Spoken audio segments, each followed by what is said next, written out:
Welcome back to the Sports News Analysis YouTube channel. My name is Mike.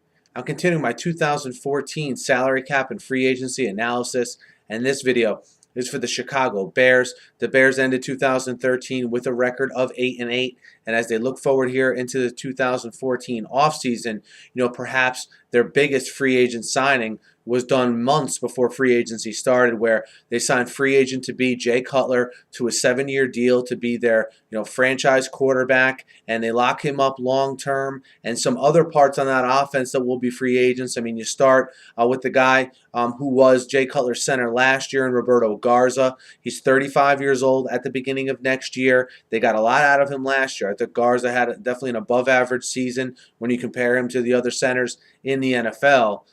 35 years old, though, like I said. Do they re-up him for another 2 or 3 years? Do they move on?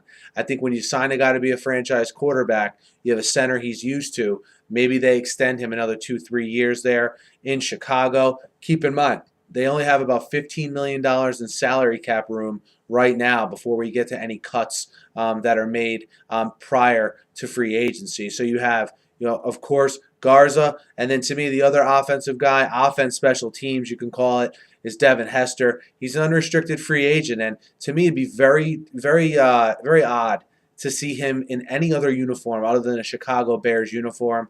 Obviously, Hester has always been more of a returner, but even more so now. I expect the deal to get done because I think there's mutual interest to keep Devin Hester a member of the Chicago Bears for his whole career. So look for that deal to get done as well. And then, the last guy on offense that I'll mention here is maybe their most important free agent of all, and that's Josh McCown. Look, Josh McCown, they got for about $550K last year on a 1-year deal, and look how good that deal turned out. I mean, you get a guy, if you re-sign him, a guy that not only is used to Trestman's offense, a guy that has the trust of the locker room, but a guy who's proven on the field that he can get results as a backup quarterback. There's not many backup quarterbacks that are steady like Josh McCown was last year. For my money, the best backup quarterback in the league. So, I look for them to try to get a deal with McCown done unless he wants to retire. There's rumors he may want to retire, but, I would think it would make a lot of sense for them to give him a raise and bring him back in 2014. You flip to the defensive side of the ball, and I think you have to start with Henry Melton as far as their most sought-after free agent to bring back. And Melton was franchised in 2013. He missed 13 games with an injury. But he's still a guy, I think if he's healthy, he's going to garner some interest from a lot of teams around the league. So the Bears able to get him a little bit cheaper than they would have if he had like a great 2013. Of course they will, but they have to be careful because I think there'll be other teams interested again if Melton proves to be healthy for next season. And then you have guys on the defense like a Major Wright, James Anderson, DJ Williams. As far as DJ Williams and James Anderson go, I don't think fans will be too heartbroken if maybe they're not back next year, if they look for other sort of other guys at that linebacker spot. But when you talk about a guy like Major Wright, 26 years old, all right, disastrous 2013, but a pretty good 2012.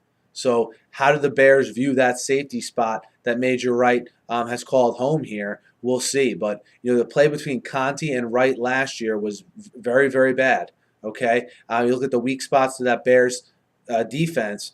The weak spot developed against the run when Melton went out, and especially when Lance Briggs went out to go along with Melton. And then at the safety spot. Very, very weak at that spot. But do they think, Major Wright was a mulligan last year? Maybe that's not the real Wright that they can get used to seeing here in Chicago. Do they think the 2012 Major Wright is the guy they'll get if they sign him as a free agent? That's another question they'll have to answer. And again, they'll have about $15 million to make those decisions before any roster cuts. So we'll see in what direction this team goes here. But let me know what you think of the Bears, where you think they should go in free agency, and what guys you think they should retain of their own free agents. Hit me up in the comments. Hit me up on Twitter as well. Be sure to subscribe to my channel, guys. It's completely free. And look, I cover the NFL wall to wall. All right, and really try to give you guys the best product out there on YouTube. Let me know how I'm doing. Hit me up in the comments. Be sure to subscribe. Have a great night.